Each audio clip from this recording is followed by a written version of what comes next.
Like करो, comment करो, subscribe करो भाई। आप सब अच्छे हैं भाइयों?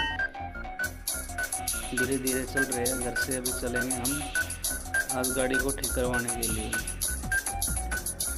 अब उस गाड़ी में बैठ लिए और हम चल दिए। ये गाँव से निकलते हुए रास्ता और मेन जी रोड पे हम पहुँच चुके हैं। अब आखिरकार वर्कशॉप पे हम पहुँच ही गए। ये सामने जो वाइट रंग गाड़ी है अपनी गाड़ी है, उसमें मैकेनिक ने बोनट खोल रखा है, काम करना चालू कर दिया। वह ब्रेक शू चेंज की है इसकी, वो बंद से जो गिली हो रखी थी सभी सीट वगैरह निकाल दी गाड़ी में। पूरा सीट वगैरह निकालने के बाद ये पूरा गिला है इसके अंदर,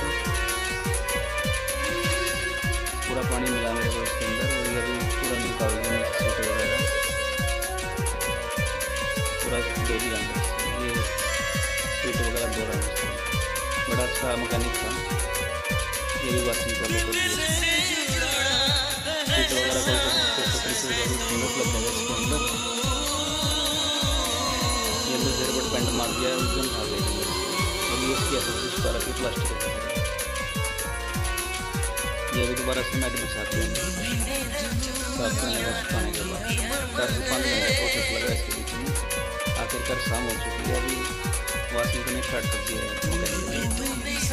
और सीट वगैरह सब प्रॉपर तरीके से फिट हो गया है, होके भी निकल चुके हैं। अभी घर पहुँच चुके हैं। थैंक यू भैया, कमेंट करो, लाइक करो, सब्सक्राइब। थैंक यू, धन्यवाद।